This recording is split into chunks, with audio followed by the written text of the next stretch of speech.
Seja bem-vindo a mais um vídeo do Guia de Pensamento Computacional. Nesse vídeo a gente vai falar um pouquinho sobre o pilar do reconhecimento de padrões, né? O reconhecimento de padrões a gente já viu que é a identificação de características comuns a alguns problemas, né? E essas características nos permitem, eventualmente, reaproveitar uma estratégia de resolução para um grupo de problemas. Para ilustrar isso do ponto de vista da computação, eu vou mostrar um conceito que se chama função, na programação. Vou usar o ambiente do Visual Studio e também a linguagem de programação Python. Acho que assim a gente consegue mostrar por meio a resolução de um problema matemático de combinação simples. Aquela história de que tenho 5 carrinhos, quantos grupos diferentes eu consigo formar com 2 carrinhos desses 5? Ou seja, 5 tomados 2 a 2. Acho que vocês devem lembrar disso de algum momento ali da formação de vocês. Vamos retomar aqui rapidamente como que a gente faz o cálculo de uma combinação simples. Esse problema de contagem pode ser dado por meio de uma fórmula matemática, que é essa daqui, fórmula de cálculo de uma combinação. É uma combinação de n elementos tomados S, tanto n quanto S vai ser um número natural nesse caso. Então vou ter n fatorial sobre s fatorial, que multiplica n menos s fatorial. Fatorial é aquela continha, como está aqui, ilustrando aqui em cima. Combinação de 4 tomados 2 a 2 vai ser 4 fatorial, n, no caso, sobre 2 fatorial, que é o k, vezes n menos k, que é 4 menos 2 fatorial. Então, o que a gente vai fazer na realidade em Python é implementar essa fórmula para calcular a combinação de alguns elementos. Eu vou mostrar de uma maneira e vou exemplificar a partir daí o reconhecimento de padrões. Tudo bem? Vamos lá, então. Aqui é o Visual Studio que eu tinha comentado, e eu vou escrever o código e contando para vocês o que eu estou fazendo para poder resolver esse problema. Então, para resolver o que a gente precisa? A gente sabe que a gente vai precisar de um n e que a gente vai precisar de um k, não é isso? Vou receber tanto n como k da entrada, quero que sejam números inteiros. Eu vou digitando os comandos aqui, vocês só acompanhem, porque o que importa aqui é a ideia, a ilustração. Não vou mostrar como se programa em Python, mas vou usar Python para ilustrar o conceito do reconhecimento de padrões. Então aqui a gente recebe um número inteiro. O input, no caso, ele está dizendo assim para o computador: olha, computador, você precisa esperar que o usuário digite um comando para você, digite um valor, e esse valor eu quero que seja um valor inteiro. Aqui, entre aspas, eu posso colocar uma mensagem, como por exemplo, por favor, digite um número inteiro, que é o nosso n. Vou colocar aqui entre parênteses, aqui dentro, n. Certo. Depois eu já mostro o que isso vai provocar na programação, no caso. Int, input, vou fazer a mesma coisa para ler o valor do número k. Então, por favor, digite outro número inteiro, k. Vai ser o nosso k. Só para a gente saber o que acontece, o que o computador faz? Se eu apertar o play aqui, ele vai executar esse código e vai mostrar aqui no console, no Python, nesse console do Python, o que a gente está fazendo. Por exemplo, por favor, digite um número inteiro n. Com o teclado, normalmente eu vou lá e vou digitar, por exemplo, 5. Vou digitar aqui o número 5. Vou apertar Enter. Quando eu aperto Enter, ele vai sair daquela linha de comando que ele estava esperando e vai para a próxima. No caso, ele está pedindo agora o valor de k. Eu quero 2, então eu tenho 5 carrinhos, quero fazer conjuntos com 2 carrinhos. Vou apertar Enter e o que acontece? Nada, porque a gente não fez nada depois daquilo. Para verificar aqui o valor de n e k, eu vou apenas imprimir o valor de n e de k, n igual, aí eu vou colocar aqui os comandos corretos para imprimir o valor de n, e k igual, e eu vou imprimir aqui o valor de k. Agora, se eu fizer a execução desse código novamente, o que vai acontecer? Digite o valor do número inteiro n, eu vou digitar 5, e digite o valor de k, 2. E ele vai me colocar lá as linhas que eu digitei, n igual a 5 e k igual a 2. Até colocou um espaço a mais aqui, já vamos arrumar isso aqui no código. Vou tirar daqui esse espaço e tirar daqui também. Na próxima vez, vai informar quais são os valores de n e k. Mas o que eu preciso fazer? Né? O que eu preciso fazer é implementar essa fórmula matemática, que é n fatorial sobre s fatorial vezes n menos s fatorial, ou no caso n e k, que é o que eu estou usando.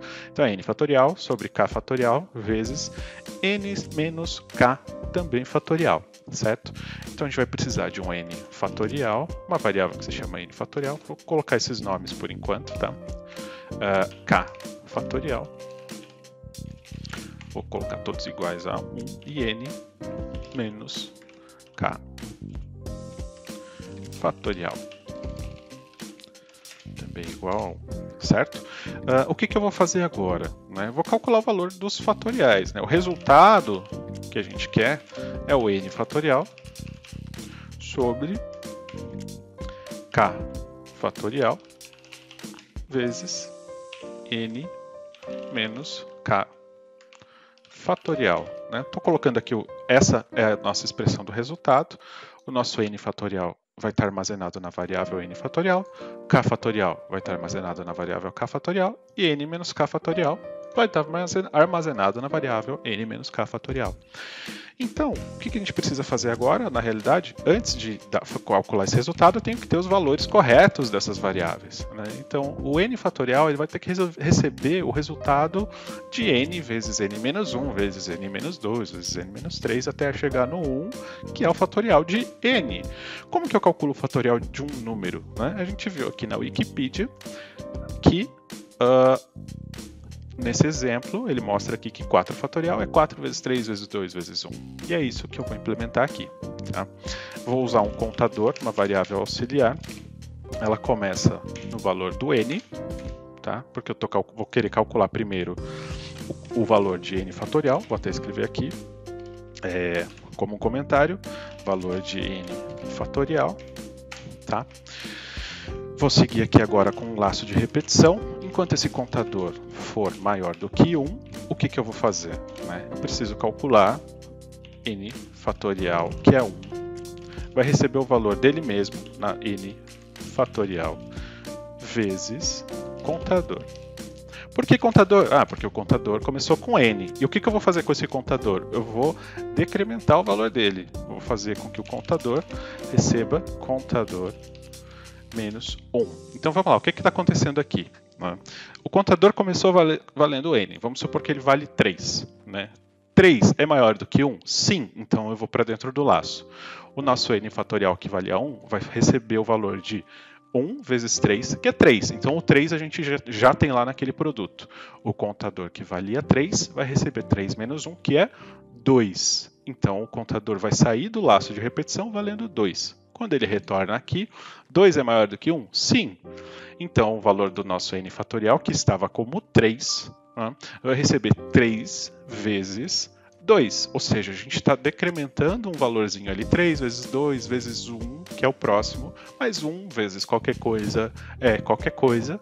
Né? O número 1 é o elemento neutro da multiplicação, então a gente nem precisa entrar no laço. Então, enquanto o contador for maior do que 1, ele vai decrementando e fazendo esse produto para a gente, calculando o valor desse produto. Então, nesse finalzinho aqui, o que a gente vai ter no valor de n fatorial é o valor de n fatorial. Então, se eu coloco 3, vou ter 3 vezes 2 vezes 1, 3 vezes 2, 6 vezes 1, 6. Né? Então, nesse finalzinho aqui, a gente vai ter o valor do n fatorial. E eu preciso fazer isso para n, para k e para n menos k. Né? Então, vamos lá. Perdão. Vou usar esse mesmo trecho de código aqui, vou copiar ele aqui. Né? Então, o contador agora, quero calcular o valor de k fatorial. Então, o contador recebe o valor de k, enquanto o contador for maior do que 1, a gente vai usar a variável k fatorial. Então, a gente tem aqui k fatorial recebe k fatorial vezes o contador, e o contador recebe contador menos 1. Tá? Aqui a gente reinicializou o contador, o valor da variável é o contador. Então, ele vai começar a entrar no laço com o valor de k. Tá bom? E vamos lá, seguindo aqui. No final desse laço, a variável k fatorial vai ter o valor de k fatorial. E a gente precisa fazer agora, pela última vez, o valor de n menos k. N menos k fatorial. Não é verdade? Então a gente vai usar a nossa variável aqui, n menos k fatorial, no lugar dessa k fatorial. Tudo bem? E o que o contador tem que começar valendo? Tem que começar valendo n menos k. A gente digitou o valor de n, digitou o valor de k, o contador começa em n menos k e vai fazendo o produto da mesma maneira que eu expliquei anteriormente. E no final, a gente vai ter aqui o resultado da nossa combinação, né? Então, vou usar esses números aqui, vou fazer um print, o resultado é resultado. Então, teoricamente, o final aqui a gente vai mostrar na tela qual é a combinação de n tomados k a k. Tudo bem? Vamos testar o nosso algoritmo, então. Vou usar exatamente esses valores aqui, 4 e 2, e o resultado precisa ser 6, não é verdade? Então, vou executar o nosso código, né? Ele vai pedir aqui o valor do n, o n é 4, o valor de k é 2, e o resultado é 6. Ele colocou 6.0 porque eu não especifiquei que essa variável é um número inteiro. Então ele me deu um número real como resultado, porque a gente fez uma divisão ali, inclusive, né? Mas a gente sabe que para n igual a 4 e k igual a 2, o resultado é 6. Legal, mas até agora, onde é que está o reconhecimento de padrões, né? O que você fez que precisa de reconhecimento de padrões? Se a gente voltar aqui para o nosso código, observe que a gente usou a mesma partezinha aqui, o mesmo cálculo 3 vezes, né? O mesmo cálculo de fatorial 3 vezes para obter esses valores. Né? Imagine que a gente está resolvendo um problema maior e que a gente, por exemplo, precisasse do fatorial não 3, mas sei lá, 5.550 vezes. Você vai digitar 5.550 vezes esse trecho no seu código, um trecho de 5 linhas, vezes 5.550 linhas, né? Vezes número de linhas, não se torna inviável. Então, a gente tem um padrão aqui, um problema que a gente consegue reaproveitar uma estratégia, reaproveitar o cálculo do fatorial dentro da combinação, porque esse fatorial é usado 3 vezes, tá certo? Tá, legal, mas como que eu faço isso então? Eu reconheci que tem o padrão, estou vendo ali que eu usei o mesmo trecho de código 3 vezes, não quero ficar digitando o mesmo trecho de código 3 vezes. O que eu posso fazer? Para isso existe o conceito de funções, né, na programação. Então, esse pedacinho que está se repetindo mais de uma vez, que é exatamente a mesma estratégia de resolução, posso transformar numa função e escrever esse trecho de código uma única vez, no lugar de escrever 3 vezes. Tá? Como que eu faço isso? Bom, vou mostrar também, né, como que a gente resolve isso dessa maneira. Então, antes de começar aqui, eu vou definir a função fatorial. E ela recebe um valor x. Não vou colocar n para não confundir com o n de baixo, tudo bem? Como que eu faço o cálculo desse fatorial? Bom, o que eu tenho que fazer nessa função? Essa função fatorial, ela vai receber um número inteiro x e vai devolver o fatorial de x. Como que a gente faz o cálculo? Contador recebe x. Foi o que a gente fez anteriormente. O contador recebia o valor da variável que eu queria calcular o valor do fatorial. Então eu posso fazer aqui, while contador for maior do que 1, eu faço com que, vou criar uma variável fat aqui, com o valor 1, né, que vai ser o nosso fatorial ou o nosso resultado. Na verdade, vou usar resultado. Então, o resultado, ele vai receber o resultado vezes o contador. Tudo bem? E o contador vai ser aquele número que a gente vai decrementar. Contador recebe contador menos 1. Feito isso, o que essa função precisa fazer? Ela precisa devolver o resultado. Ela precisa devolver o valor do fatorial. Então, feito. A gente tem aqui definir uma função fatorial. Ela recebe o número x. Esse x é atribuído a um contador. A gente criou uma variável resultado com valor 1. E enquanto o contador for maior do que 1, o resultado vai receber, a gente vai fazer a continha ali, né, dentro do laço de repetição para determinar o resultado, que é o fatorial de x. Então a gente reaproveitou alguns trechos aqui, né, a gente vai poder eliminar do nosso código todos esses valores aqui. Tudo isso daqui a gente vai poder eliminar, esses valores não, todas essas linhas de código que estão repetidas. Mas como é que ele vai fazer? Vai calcular sozinho? Não, não vai calcular sozinho.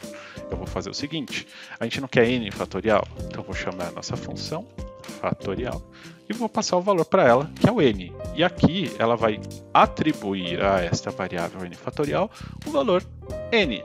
A mesma coisa, né, eu vou fazer aqui para o valor k. E, por fim, o valor n menos k. Tá bom? Olha só como mudou a quantidade de linhas do código, né? Aquilo que estava sendo repetido 3 vezes está agora presente apenas uma vez no nosso código. Então a gente reconheceu um padrão, uma estratégia que a gente precisava usar. Claro que esse é um exemplo bastante simples, muito tranquilo de se observar essa relação de padrão, né? Porque era exatamente a mesma estratégia de cálculo em um trechinho, outro trechinho e mais um. Né? A gente reduziu isso para 1, né? Usando e a gente pode extrapolar para a questão, né, para a situação, na realidade, em que a gente precisa dessa estratégia mais do que 3 vezes. Né? E isso facilita demais o trabalho. Né? Então, reconhecer como um problema é resolvido, reconhecer uma estratégia, né, que é repetida mais de uma vez, pode ser benéfico você reduzir a quantidade dessas repetições, fazendo, no caso, esse reconhecimento de padrões na programação, criando uma função. Existem outras situações, por exemplo, existe um jeito de programar que se chama orientação a objetos. Na orientação a objetos, existe uma estratégia para resolver problemas maiores, que às vezes você reconhece o jeitão desse problema, né, que são os padrões de projeto. Recomendo até que dê uma procuradinha aí em Design Patterns ou padrões de projeto, para ver do que se trata isso dentro da orientação a objetos, né, na programação. Então, reconhecer alguns padrões pode te facilitar a vida em muitas situações. Aí eu falei, e a gente nem testou o nosso código depois que implementamos a função do fatorial. Bom, então vamos lá. Vou clicar aqui em executar, né? Novamente, agora está aqui embaixo porque eu não limpei a tela, mas tudo bem. Por favor, digite um número inteiro n. Qual é esse número? 4. Digite um número inteiro k.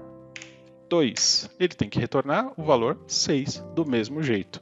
Então, tanto o código em que havia repetição das linhas de programação, quanto o código um pouquinho mais enxuto, porque nós reconhecemos o padrão e enxugamos o código gerando uma função que reaproveitava uma estratégia de resolução que a gente tinha implementado em, sei lá, 15 linhas de código em apenas 5. Né? E o resultado é o mesmo. Enfim, mais ou menos essa é uma das ideias de reconhecimento de padrões, né, o que as habilidades do pilar reconhecimento de padrões te permite fazer no contexto da programação. Espero que tenham gostado dessa situação para ilustrar esse pilar. E é isso. Muito obrigado e até a próxima.